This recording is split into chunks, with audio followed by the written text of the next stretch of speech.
So I want to make this video for anyone who's not really sure, right? You don't know what it is you're supposed to be doing. You want to level up, you want to grow, you want to get better. You're not happy with where you're at right now, but you're not quite sure what to do. And I put myself in a hell of a position at 36 years old. And by the time I was 30, I was in a great position. I made my first $1 million when I was 28, 27, I think it was. But I started out as a barber behind the chair. And even before then, I started out messed up, no credit, didn't know anything about business, anything like that. I didn't go to college for this. You know, I was recently at an event in Bologna in Italy. I just got back actually last night. And sitting in a restaurant with probably a dozen millionaires, people who own, steel manufacturing factories, factories that build blow dryers for Fortune 500 companies. It's like the circle, the network that I'm in now because of what I bring to the table. Naturally, it's brought me around a lot of very successful people. And one of the questions that one of the people there asked me was, Basio, like, how? Did you go to college? How'd you learn so much about business? And it was interesting because I'd never been asked that question before, and I didn't know how to answer it. And so it really made me want to talk about it, want to discuss it and unpack it. This is the first time that I'm really, thinking about it. So I'm verbalizing what I'm thinking as I think about that question. And how I answered it was rambled, fumbled all over the place. So maybe I can, take a second bat at it and maybe there's some wisdom in there for you guys. I started out, man, and my brother asked me a similar question to that in the past. How did you end up like this? Because my brother knows where I come from, obviously. I got a brother that's doing 33 years to life. I have most of my family members, whether it's cousins, aunts, uncles, they're either in jail, in prison, dead, drug addicts. God rest her soul. My mother and my grandmother, they tried to be the rock. They tried to change the family tree. And I used to watch it, man, as a young kid, and I almost got into the streets. I was there. I was selling drugs at a point in my life, 16, 17 years old, doing bad shit I shouldn't be doing. I just didn't, thank God I didn't get caught.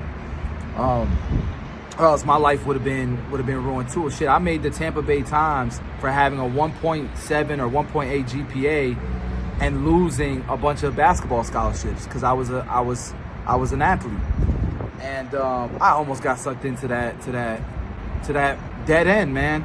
Thank God I didn't. I could tell you, what saved me was wanting more, and I didn't know how to get there. But I knew the only thing that I had that I could control was work ethic. I used to watch a lot of motivational videos, and they would inspire me. They would tell me, yo, you gotta work, you gotta work. Beyonce she forgot to eat. She worked so hard, she forgot to eat. I don't know if you guys know what I'm talking about. Shout out to E.T., the hip hop preacher. You gotta want it so bad. You gotta want it as bad as you wanna breathe. Some of y'all know what I'm talking about. But yeah, I remember Googling how did Jay-Z become successful? Because that's the world I lived in. He was the most successful person I could think of. And through Jay-Z, I learned about Warren Buffett. And through Warren Buffett, I learned about Benjamin Graham. And then I just started reading books. And meanwhile, I'm working at Arby's at a fast food restaurant. I'm working 2 jobs. I'm a prep and a dishwasher at Boston Market from like 4:30 in the morning, prepping the chickens, to like 7 o'clock, 8 o'clock in the morning. And then I'd go home, take a shower again. Then I'd hit Arby's and I'd be working there from like 11 to like 7 or from 4 to close. And then I would be going to night school, to barber school at night from 5 to 9 if my shift allowed me to. And it took me 2 years to finish barber school. This is all real shit, man. I documented a lot of this. And through that process, I just read my ass off, man. I would read a book every few days, bro. This is like before Audible was a thing. Going to libraries. One time I got viruses on my computer because I was downloading courses and books on LimeWire. Was it LimeWire? No, it wasn't LimeWire. I forget what the other thing, BitTorrent or some shit like that. Because I was downloading folders of audiobooks and courses and things like that. Because, man, I wanted to learn. I had the work ethic. I was dreaming. I believed I could do it, but I needed the information. And so I just lived, breathed. I didn't have a life, man. I had my wife. My wife was pregnant.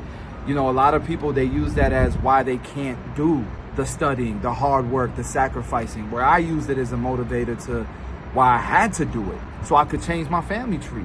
And then I you know, by the grace of God, I just kept growing. I got my barber's license, and it was like heaven sent, man. It was like I met the right people.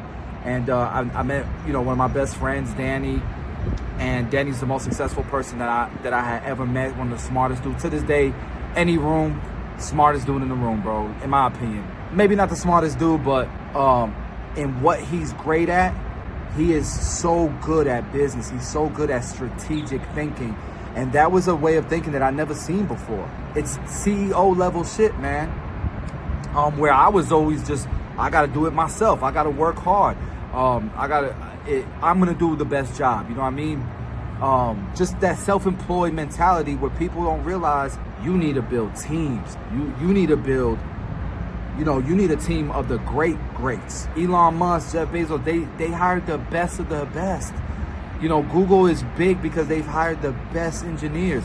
There's dozens of billionaires that came from Google because they were so talented that in order to get them on your team, you had to give up a piece of the pie, baby, to build a bigger one. Little by little, my mindset changed, man, from that street mentality to becoming a businessman and a leader, a servant leader.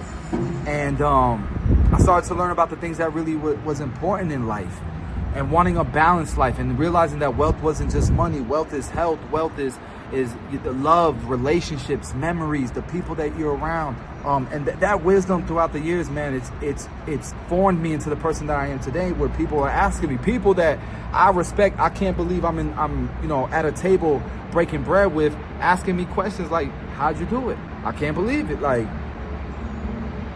but I'm sharing this with you guys to tell you, man, you can do it too, bro.